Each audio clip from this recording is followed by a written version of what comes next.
Bien, el viernes nos quedamos con este ejercicio. ¿Alguien tuvo ganas de mirar algo acá o no?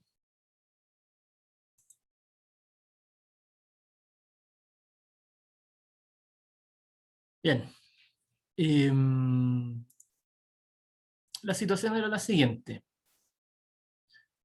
Teníamos una tabla en donde se resumen posibilidades de producción de una economía que produce dos bienes como supuesto, que son computadores y automóviles. En el punto A se producen 0 computadores y 10 automóviles. En el punto B, un computador y 8 automóviles. En el punto C, 2 computadores y 6 automóviles. En el punto D, 3 unidades de computadores y 3 unidades de automóviles. Y en el punto E, 4 unidades de ordenadores y 0 automóviles. Por lo tanto, las preguntas son: ¿qué significa la frontera de posibilidades de producción o curva de transformación en una economía? Represente gráficamente la frontera de posibilidades de producción. Explicar qué es el costo de oportunidad y hallar el costo de oportunidad cuando la economía pasa del punto C al punto D. ¿Existen rendimientos crecientes, decrecientes o constantes? Justifique la respuesta. ¿Y qué significa un aumento de los factores productivos? ¿Y cómo se reflejaría en la representación gráfica? Bien, vamos a la primera respuesta. ¿Qué significa la frontera de posibilidades de producción? Ustedes pudiesen, en caso de que se preguntara esto, responder de una manera un poco más sintetizada que la respuesta que van a ver aquí, pero en el fondo la frontera de posibilidades de producción refleja, por supuesto, las opciones, distintas opciones que tiene la economía del país anterior, en el supuesto, ¿no? Con determinados factores productivos y un nivel de tecnología, y la necesidad de elegir entre ellas. Producir más cantidad de uno de los bienes implica reducir la producción del otro de los bienes y viceversa. Si en una economía están utilizados todos los factores de producción y lo hacen de forma eficiente, se afirma que esa economía está en su potencial productivo máximo o en su frontera de posibilidades de producción. En esta situación es en la que el sistema económico o los agentes económicos deben elegir qué bienes producen, seleccionando el punto de la frontera de posibilidades de producción más adecuado, es decir, determinando la asignación óptima de factores, y deciden también cómo producir al elegir técnicas eficientes y asignar adecuadamente los factores limitados de los que dispone cada sistema económico. Por último, en las decisiones anteriores se implica una tercera respuesta, que es para quién producir. Por lo tanto, la frontera de posibilidades de producción significa que es la opción que tiene la economía, dado los factores productivos y de tecnología, para producir dos bienes. Y se entiende que para producir mayor cantidad de uno de esos bienes, se debe reducir la cantidad de producción del otro bien y viceversa. Y además representa la línea o las posibilidades que tiene la economía de producir de manera eficiente. Bien, respondiendo a las preguntas: ¿qué producir? ¿Cómo producir? ¿Y para quién producir? Finalmente, eso es en síntesis lo que significa la frontera de posibilidades de producción. Bien, la segunda era representar gráficamente la frontera de posibilidades de producción. Teníamos los puntos dados, por supuesto lo que hay que armar es un gráfico que quedaría más o menos así.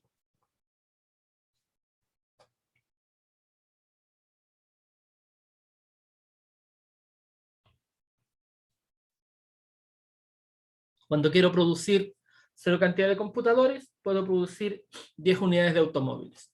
Y al producir 0 cantidad de automóviles, puedo producir 4 unidades de computadores.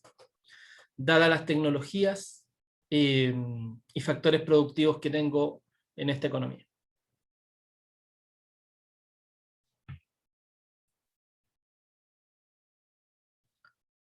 Después planteaba explicar el costo de oportunidad.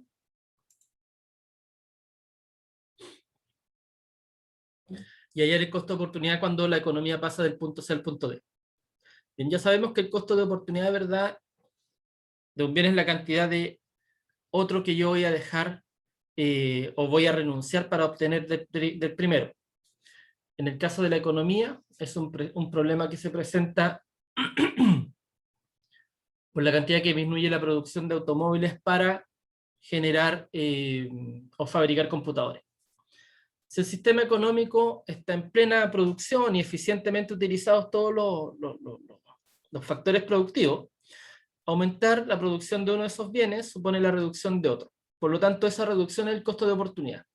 Pasar del punto C al punto D significa que para producir una unidad más de computador, ¿verdad? De 2 a 3, yo debo reducir la cantidad de automóviles en 3. Por lo tanto, el costo de oportunidad para pasar del punto C al punto D sería 3 unidades de automóviles. ¿Dudas con esto?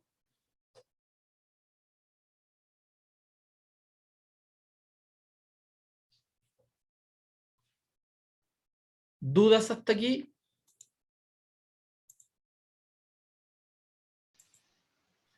Bien. Por otro lado, la otra pregunta era, ¿existen rendimientos crecientes, decrecientes o constantes? Justifique respuesta. Bien. Ya sabemos que para esto necesitamos calcular los costos de oportunidad y hallar la producción total. O sea, la suma de lo que se produce, tanto en automóviles como en computadores, en cada opción. Si la cantidad que se deja de producir supera la cantidad en la que se aumenta la producción de otro bien, los rendimientos serán decrecientes. Si la producción total disminuye, y la producción total disminuye en cada una de las opciones. Por lo tanto, la producción total en el punto A es de 10 unidades. La producción total en el punto B es de 9 unidades. En el punto C es de 8 unidades. En el punto D es de 6. Y en el punto E es de 4. Por lo tanto, según lo que vemos aquí, los rendimientos de esta economía son decrecientes, dado que la producción va disminuyendo en la combinación de factores en cada punto de la curva de posibilidades de producción.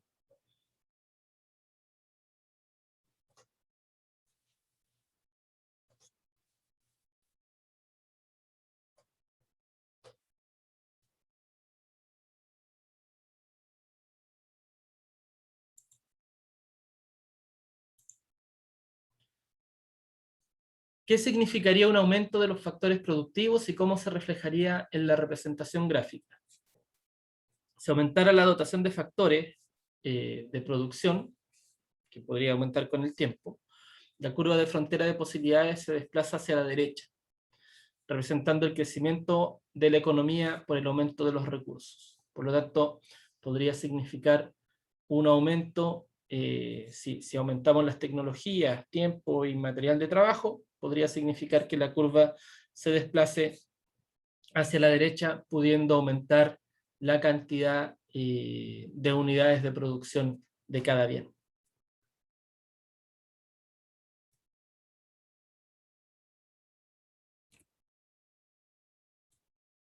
Muy bien. Hasta aquí revisamos entonces. Vamos a hacer un breve y rápido repaso, porque aquí termina la primera unidad. Por lo tanto, pudimos ver el origen de los sistemas económicos modernos, vimos cuáles eran los fines y los medios, ¿verdad? Que uno tiene que ver con qué queremos conseguir y el otro tiene que ver con qué elementos contamos para conseguirlo. Hablamos de las necesidades y los recursos, hablamos del problema económico, ya sabemos que el problema económico principalmente tiene que ver con la escasez, dado que existen necesidades ilimitadas y recursos limitados. Hablamos del costo de oportunidad, que es lo que yo debo dejar de tener para obtener otra cosa, o es lo que debo elegir. Hablamos de los agentes económicos y la toma de decisiones, del mercado y el Estado en el sistema económico. Ya sabemos que el flujo circular de economía funciona con hogares y empresas, con consumo y producción. Por lo tanto, se genera un círculo, ¿verdad?, respecto de los factores productivos que se compran y los bienes y servicios que se venden. También hablamos del sistema económico con el Estado incluido o con bienes del extranjero, por lo tanto ahí se generan impuestos y subsidios que entrega el Estado tanto a las empresas como a los hogares. Hablamos también del método científico y la lógica económica, hablamos de la economía positiva y la economía normativa, y de la frontera de posibilidades de producción, que es las posibilidades que tiene una empresa de producir dos bienes con los recursos tanto de tiempo como factores productivos para poder producir estos dos bienes. Esta curva de posibilidades de producción refleja o responde las preguntas de qué producir, cómo producir, cuánto producir y para quién producir, dado que la frontera de posibilidades de producción genera la respuesta de cuál es la combinación más eficiente de los recursos para producir una cierta cantidad de bienes. Y además genera una frontera, dado que en la curva, en cualquiera de los puntos de la curva, ¿verdad?, se va a generar una producción eficiente, siendo que sobre esta curva no es posible producir por los factores productivos que tenemos, y bajo la curva se podría producir, pero sería una producción ineficiente, dado que no estamos ocupando todos los factores productivos.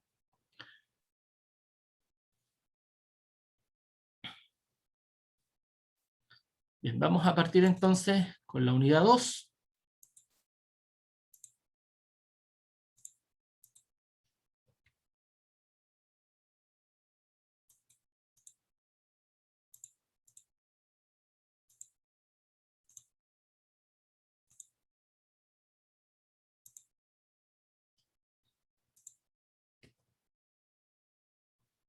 Que habla del comportamiento del consumidor y la demanda. Está dividida en dos partes. La primera parte va a hablar de preferencias de los consumidores. Vamos a mirar la función de utilidad del consumidor, la restricción presupuestaria y el óptimo del consumidor como concepto. Y en la unidad 2.2 miraremos la demanda individual, ordinaria y compensada, el efecto de sustitución e ingreso. Vamos a mirar la función de demanda del mercado, los determinantes de la demanda del mercado y las elasticidades como concepto, que es lo que nos va a generar, o vamos a mirar también el precio de la demanda cruzada, los ingresos en un punto, el arco a corto y largo plazo. Bien, vamos a hablar desde el punto de vista del consumidor. Después en otra unidad hablaremos desde el punto de vista del productor, pero hoy día nos vamos a centrar en esta unidad en el consumidor. Por lo tanto, hay un par de preguntas interesantes aquí que tienen que ver que cómo decide un consumidor la canasta de bienes y servicios que compra. Le llamamos canasta de bienes y servicios a la cantidad de unidades de combinaciones distintas de lo que compramos como consumidores. Aquí es muy bueno hacerse la pregunta para uno mismo, ¿no?, porque somos todos consumidores. Por otro lado, ¿qué condiciones determinan las decisiones de consumo? Por lo tanto, ¿cómo decide un consumidor la canasta de bienes y servicios que compra? Y esto lo podemos ver cada vez que ustedes van a un supermercado o a comprar algo. Tiene que ver muchísimo con las preferencias, los gustos y las posibilidades también de ingresos para las compras. ¿Y qué condiciones determinan las decisiones? Exactamente o probablemente las mismas, ¿verdad? La teoría del consumidor estudia cómo los individuos toman sus decisiones para comprar los bienes y servicios que consumen, porque en el fondo se genera una satisfacción o utilidad máxima, ¿no?, que está sujeta a la restricción de ingreso o renta disponible y también al nivel de precios. Por lo tanto, para comprender la conducta de un consumidor se estudian tres cosas: las preferencias de los consumidores, las restricciones presupuestarias y las elecciones de los consumidores. Siempre pensando en la satisfacción o utilidad máxima, ¿verdad?, que cada uno de nosotros como consumidor tiene.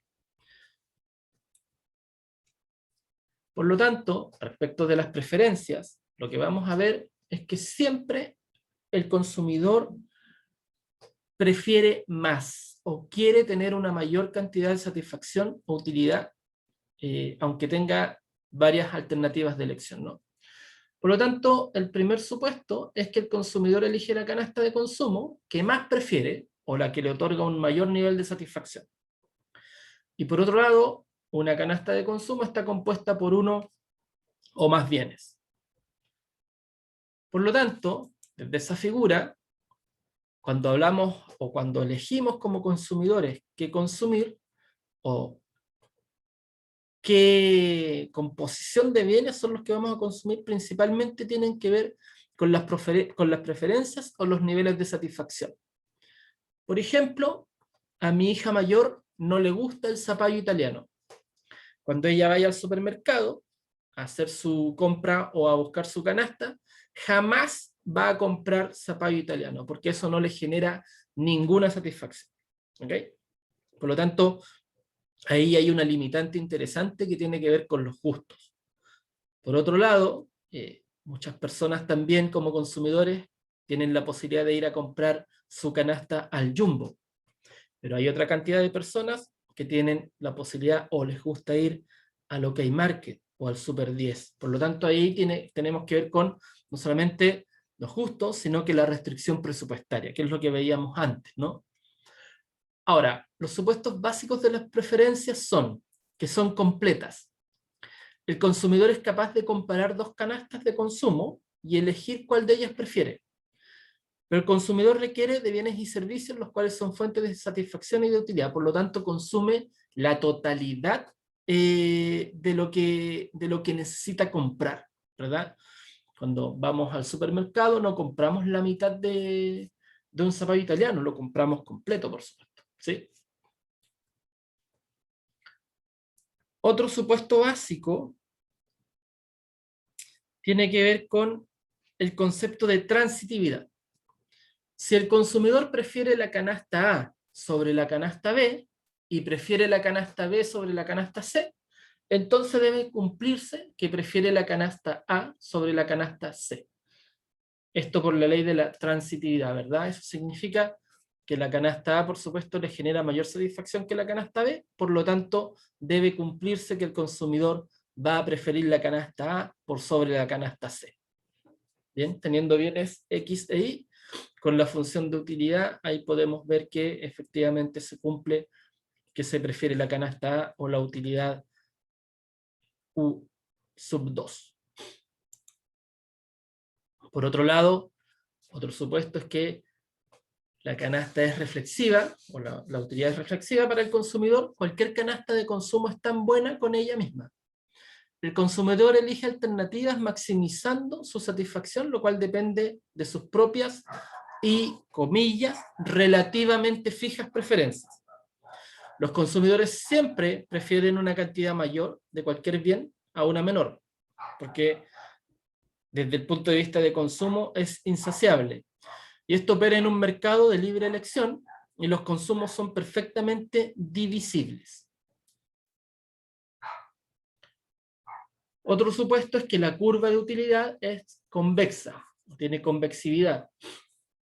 A medida que se dispone de una mayor cantidad de un bien, el consumidor está dispuesto a renunciar a una cantidad cada vez menor de otro bien, a objeto de mantener constante la utilidad total.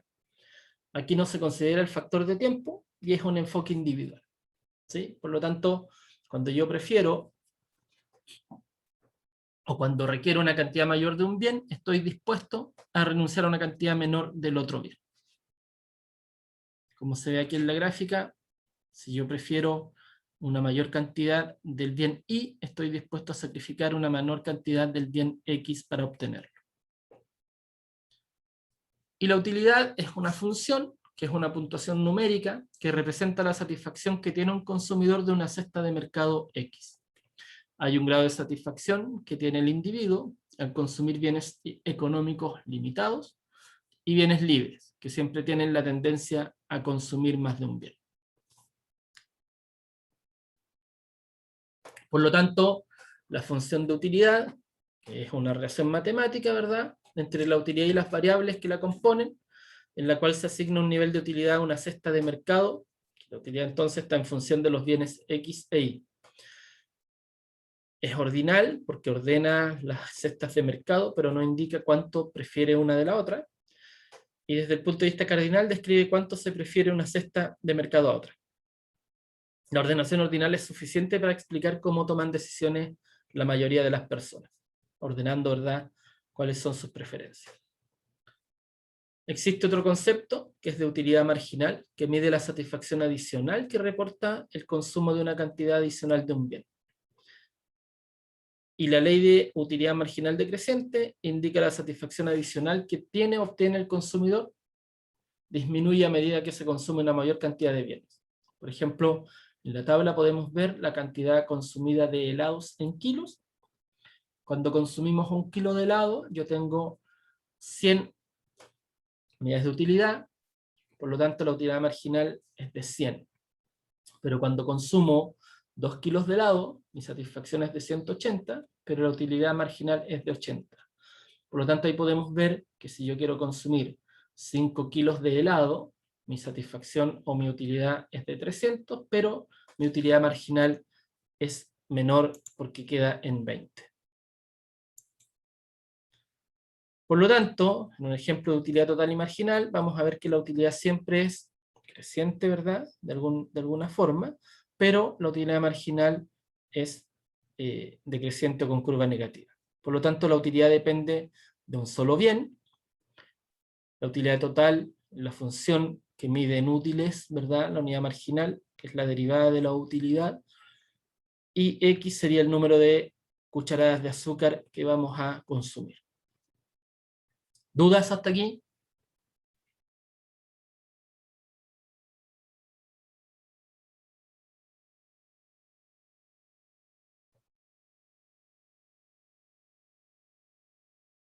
Bien, en este ejemplo, José se sirve un café al cual le agrega azúcar. Por lo tanto, ahí podemos ver que evidentemente hay un minuto en que ya la cantidad de azúcar agregada no le reporta mayor utilidad, ¿verdad? Existe un concepto que es el mapa de curvas de indiferencia, en donde de alguna manera se van a ordenar las curvas de preferencia de los consumidores, indicando los diferentes niveles de utilidad que aporta el consumo de dos bienes, considerando los gustos, las preferencias constantes. En este mapa se describen las distintas combinaciones de canastas de bienes que mantienen constante la utilidad o satisfacción, y cada una de esas curvas es particular. Por lo tanto, en esta mirada, los vestidos, que son el bien en el eje Y, y los alimentos que están en el eje X, podemos ver en cantidades semanales que hay 3 curvas distintas de consumidores distintos, los cuales les va reportando distintas utilidades en la compra o la adquisición de vestidos y alimentos. Hay un concepto muy importante que tiene que ver que las curvas de indiferencia no pueden cortarse, porque si eso pasara, se violaría el supuesto de transitividad en las decisiones, ¿sí? Por lo tanto, si las curvas se intersectan, no podríamos definir cuál es el nivel de satisfacción que se tiene sobre un punto u otro, violando la ley de transitividad. En la curva de indiferencia tiene pendiente negativa, porque si tuviese pendiente negativa, por supuesto, se violaría el supuesto de indiferencia, dado que se debe escoger entre diferentes canastas ofrecidas, ¿no? Y hay otro concepto que es la relación o tasa marginal de sustitución subjetiva, o la TMS, o RMS, que es lo que estaría dispuesto a sacrificar un individuo en unidades del bien Y para aumentar una unidad de X, objeto de mantener la utilidad constante. En algunos textos la RMS aparece como TMS, ¿okay? Pero siempre es la relación marginal de sustitución o la tasa marginal de sustitución del consumidor. En algunos textos también aparece como TMSC.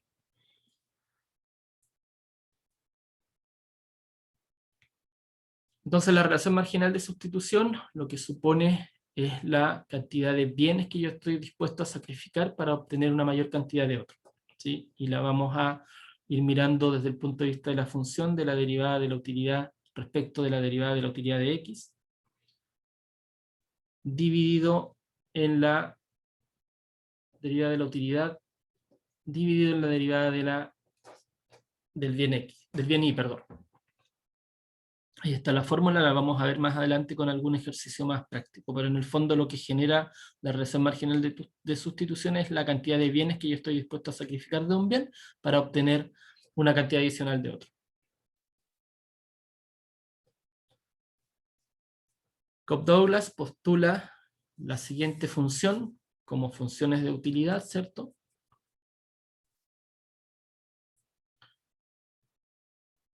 Ahí podemos ver la importancia relativa que le otorga el consumidor a los bienes XY dado una función de utilidad.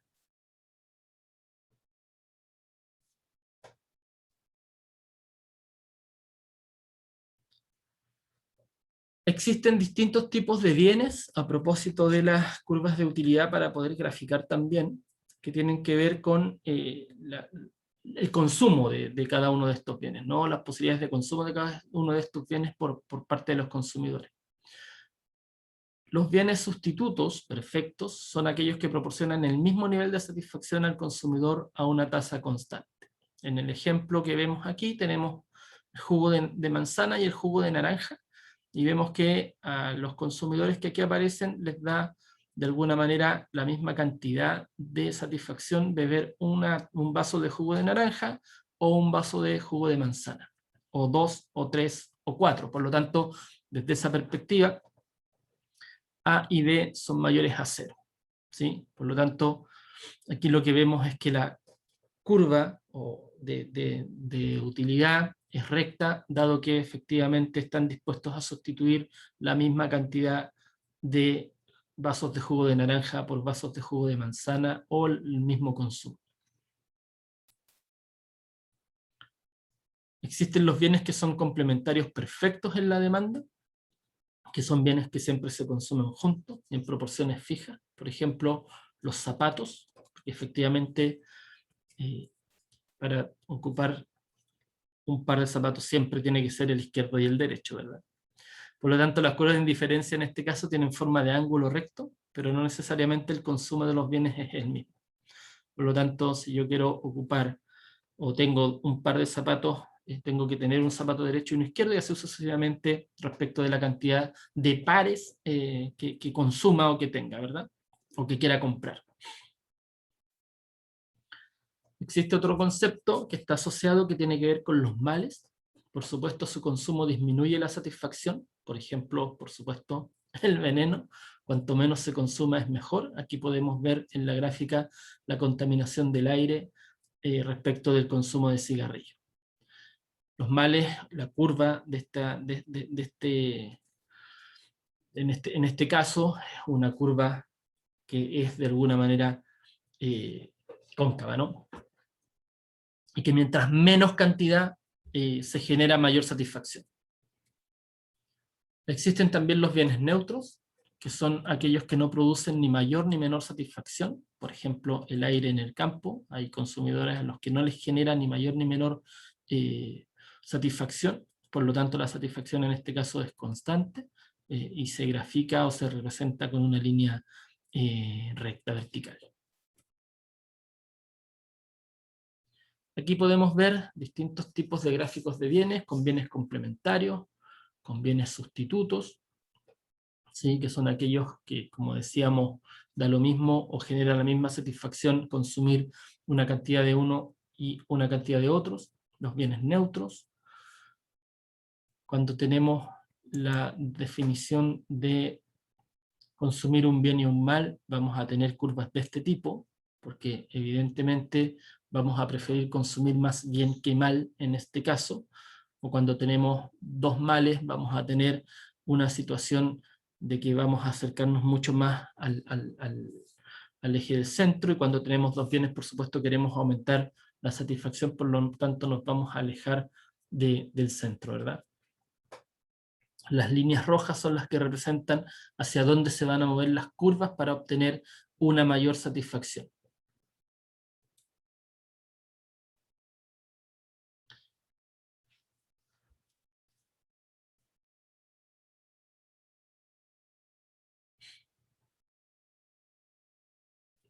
Este ejercicio lo vamos a dejar pendiente para la próxima clase, porque quiero avanzar un poquito con otro concepto que tiene que ver con la recta presupuestaria.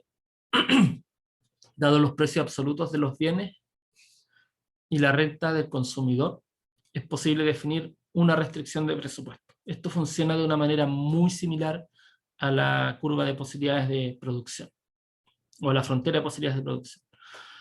Por lo tanto, lo primero que vamos a mirar aquí es que para obtener la recta presupuestaria tenemos que conocer los precios relativos de los bienes X e Y, que indican la relación a la cual pueden sustituirse los bienes sin alterar la cantidad total de dinero gastado. La recta presupuestaria, por lo tanto, indica todas las combinaciones posibles de dos bienes en los cuales la cantidad de dinero es igual a la renta en el supuesto. Por lo tanto, esto tiene que ver con que la renta es igual a la multiplicación del precio de un bien X por la cantidad que yo quiero adquirir, más el precio de un bien Y por la cantidad que yo quiero adquirir de ese bien. Donde la renta es el ingreso nominal, o la renta del consumidor. Por supuesto, X son la cantidad de físicas del bien X y las unidades físicas del bien Y, y PX y PY son los precios absolutos de los bienes X e Y. Por lo tanto, la recta presupuestaria no es otra cosa que la cantidad de dinero que yo puedo gastar en la compra de los bienes X e Y, teniendo como supuesto que el ingreso que tengo es igual a la renta que tengo, ¿sí? Que es lo que hacemos siempre que vamos a comprar dos bienes, por supuesto. Entonces, en un periodo de tiempo dado, el consumidor tiene una cantidad de dinero fija, que es lo que estamos diciendo que es la renta o ingreso, para destinar al consumo. Donde I latina es el ingreso o renta del consumidor. Por lo tanto, aquí tenemos gráficamente la posibilidad de comprar los bienes X e Y.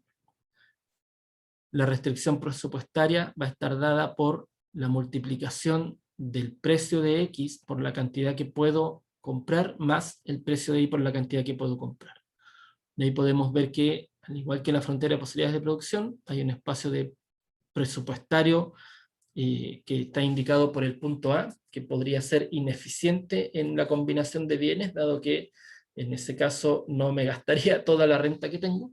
Y también existe un espacio que está dado por el punto C, al cual no puedo acceder, dado que tengo una restricción presupuestaria y en buen chileno no me alcanzaría la plata para poder adquirir esa combinación de bienes.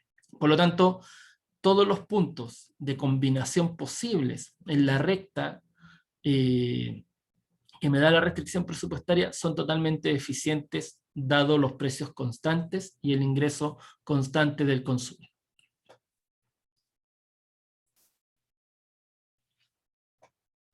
Aquí vemos el efecto de la variación de la renta y de los precios relativos. Aquí podemos ver que se puede generar un desplazamiento de la curva completa hacia la derecha en caso de que aumente la renta nominal. Si aumenta el ingreso que yo tengo, podría adquirir más cantidad de las combinaciones de bienes X e Y.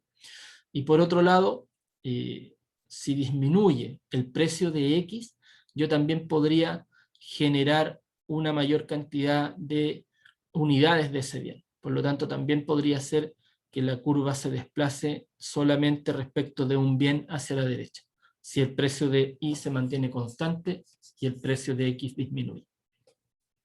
Eso genera un aumento de la renta real, dado que podría adquirir mayor cantidad de bienes X, dada la misma cantidad de renta. ¿Dudas hasta aquí?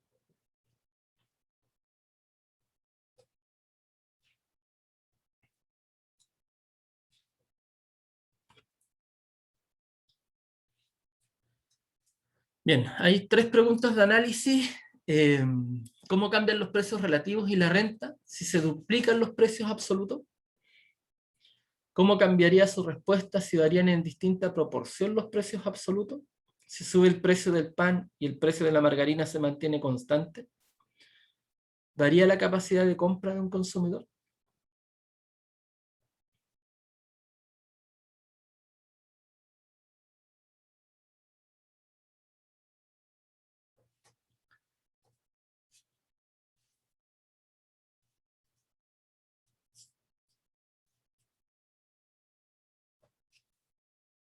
Sabemos, por supuesto, que si varían los precios, sin duda,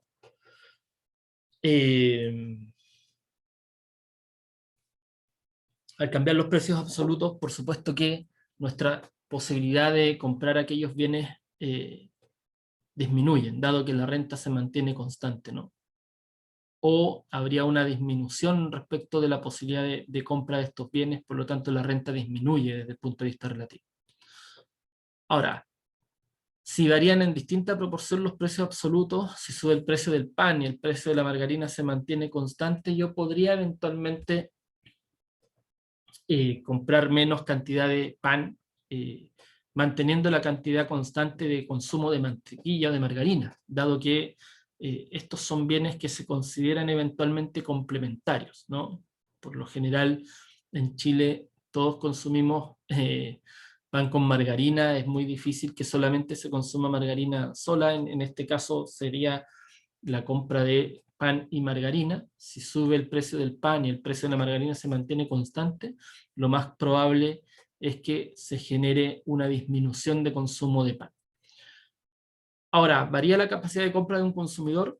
Por supuesto, varía en dos sentidos. Si es que los precios de los bienes disminuyen, aumenta la posibilidad de compra, y por otro lado, si los ingresos del consumidor aumentan, también por supuesto varía la cantidad de compra.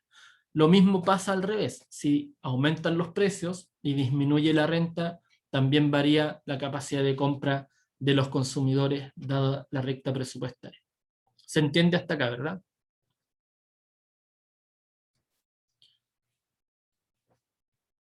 El consumidor siempre tratará, que esto ya también lo revisamos, siempre tratará de obtener el mayor nivel de satisfacción o utilidad posible a partir de su renta disponible, dados los precios de los bienes. Por lo tanto, en la gráfica, en el punto C, se maximiza la utilidad sujeto al precio de X por X y el precio de Y por Y, dado que es donde obtiene mayor cantidad de unidades de X. Por lo tanto, la tasa marginal de sustitución, que ya decíamos que era igual a la derivada de la utilidad, ¿verdad? Dividido en la derivada de X, nos va a dar los precios de X y los precios de Y, lo que nos va a generar la tasa marginal de sustitución. El óptimo, por lo tanto, se obtiene en el punto O del gráfico, que tiene que ver con una combinación eficiente del consumo de X y el consumo de Y. Ahora, para maximizar la utilidad, sujeto a los precios y cantidades de compra o sujetos a la restricción presupuestaria o al ingreso total, tenemos una utilidad que es en función de X e Y es igual a la utilidad marginal por la variación de X más la utilidad marginal por la variación de Y. Ahora, ordenando la ecuación, nos puede generar que finalmente la utilidad marginal de X dividido la utilidad marginal de Y, como podemos obtener la RMS, sustituyendo nos quedaría finalmente que la RMS es igual al precio de X dividido por el precio de Y, lo que finalmente nos podría generar la utilidad marginal de X sobre la utilidad marginal de Y.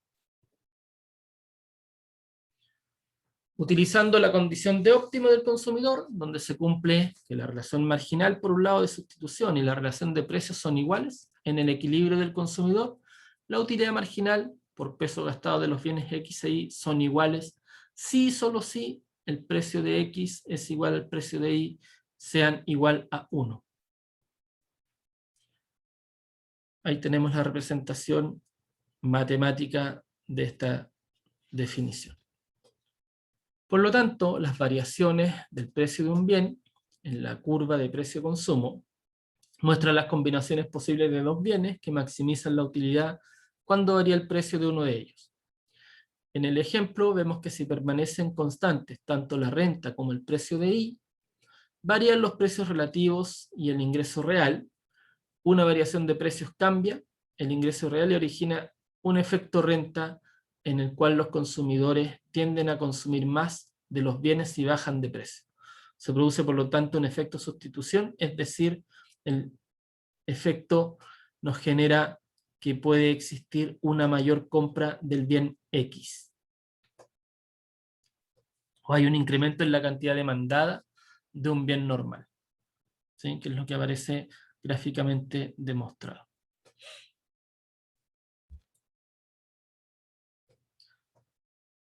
Por lo tanto, la demanda de un consumidor indica la cantidad máxima de utilidades físicas que un consumidor estaría dispuesto a comprar a cada uno de los precios, tanto de los bienes X o los bienes Y, considerando bajo la condición de que todo lo demás está constante. Por lo tanto, esto se obtiene a partir de la línea precio-consumo.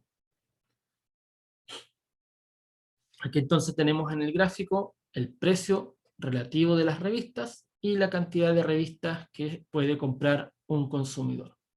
Por lo tanto, la demanda del consumidor, que tiene pendiente negativa, indica que si el precio de la revista es 0,5, puede comprar 20 unidades de revista, pero cuando el precio es 1, puede comprar solamente 12, y cuando el precio es 2, solamente puede comprar 4 unidades. Por lo tanto, la demanda es la relación que muestra las cantidades de un bien que el consumidor está dispuesto a comprar en distintos niveles de precios durante un periodo determinado, manteniendo los otros factores constantes. La ley de demanda entonces se refiere a la relación inversa que existe entre el precio de un bien y la cantidad demandada. La curva de demanda es la representación gráfica de la relación entre el precio de un bien y la cantidad demandada de ese bien.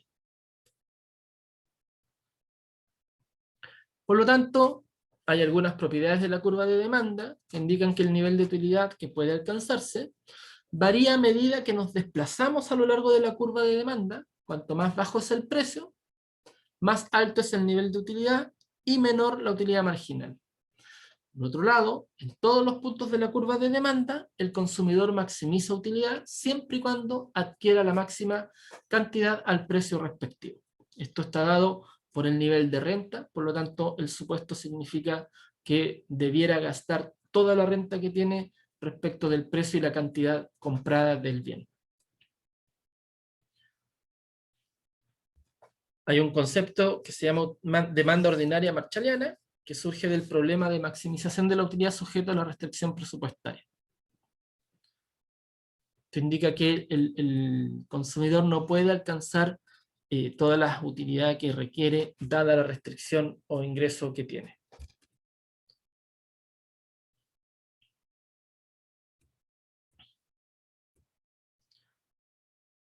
Vamos a mirar estos ejercicios en la próxima clase, pero lo que quiero es que miremos primero solamente teoría, porque vamos a ir haciendo algunos ejercicios para que ustedes empiecen ya a mirar los ejercicios matemáticamente y poder graficar.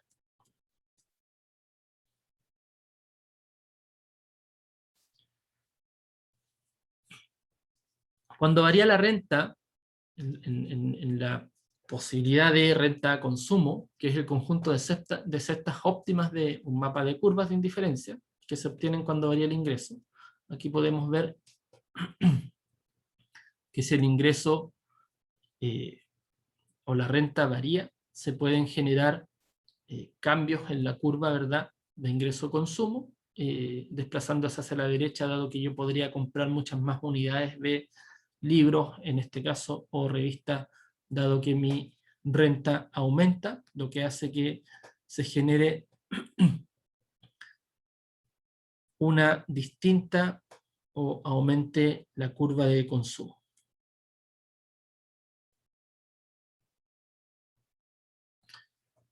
Por otro lado, la curva de Engel representa la relación entre la cantidad consumida de un bien y la renta del consumidor, y considera esta relación pueden ser bienes superiores, neutros o inferiores, dado que la curva de Engel genera una situación respecto que la curva ingreso-consumo indica que la renta va aumentando y por supuesto la cantidad consumida de revistas en este caso también aumenta.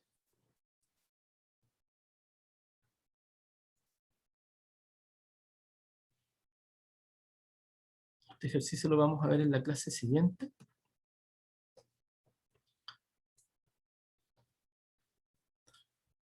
Vamos a ver el efecto renta, sustitución y efecto total como teoría. Hay dos criterios. Uno es el criterio de Higgs, que indica que un cambio en la renta monetaria, de tal forma que se tiene la cantidad justa para situarse en la misma curva de indiferencia, en la que se situaba antes del cambio de precio. Por lo tanto, esto genera el mismo nivel de utilidad. Pero por otro lado está el criterio Slutsky, que dice que si hay un cambio en la renta monetaria, de tal forma que se tiene la cantidad justa para comprar la misma cesta de bienes que compraba antes del cambio de precio. Por lo tanto, en una situación se genera, con el cambio de renta monetaria, ¿verdad? Se tiene la cantidad justa para comprar, por un lado, pero por otro lado se genera, según Hicks, una posibilidad de que en la misma curva de indiferencia exista un mismo nivel de utilidad. Por otro lado, el efecto sustitución, que es el cambio en el precio de un bien, modifica los precios relativos, por supuesto, y el consumidor tiende a sustituir el consumo de un bien relativamente más caro por un incremento en el consumo de aquel bien que se hace más barato. El efecto sustitución, entonces, es aquel cuando cambia el precio de un bien, modifica los precios relativos, por lo tanto el consumidor genera un cambio en el bien por uno más barato. Y el efecto renta es el cambio en el que el precio de un bien cambia el poder adquisitivo del consumidor. El ingreso real, por lo tanto, del consumidor también cambia. Este pasa a otra curva de indiferencia con su nuevo poder de compra. Y el efecto total es igual al efecto precio, que a su vez es igual al efecto sustitución más el efecto renta. Por lo tanto, el efecto precio va a ser siempre igual al efecto sustitución más el efecto de renta. Aquí podemos ver gráficamente los efectos en bienes normales e inferiores según Hicks. Respecto de vestidos y alimentos, ahí podemos ver que el efecto sustitución y el efecto renta generan un efecto total que hace que la curva se desplace hacia la derecha respecto de la renta y respecto de la satisfacción. Por otro lado, vemos que los alimentos de un bien inferior generan un efecto total que aumenta, pero el efecto renta disminuye respecto de un bien y el efecto sustitución se desplaza también hacia la derecha.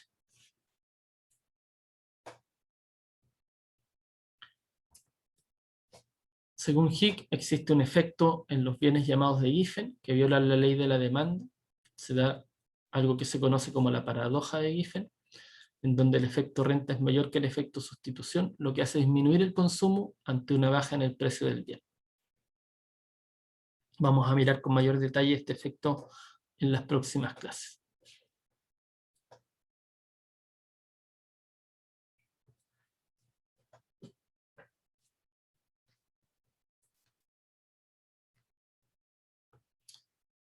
Bien, solamente vamos a dejar el título respecto de, según el criterio de Slutsky, la sustitución es efecto total.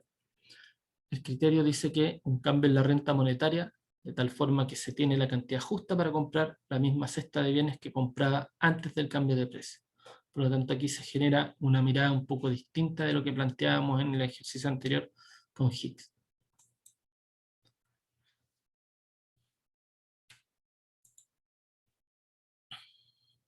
En algunos, ayer subí, o antes de ayer subí las clases, al menos el módulo 1, se los envié por mail, y además también les envié los links de las clases que ya estaban grabadas. Lo hice por ahora de esta manera, dado que no tengo todavía el acceso activo a la plataforma de la universidad, por lo tanto voy a enviarles, espero que esta semana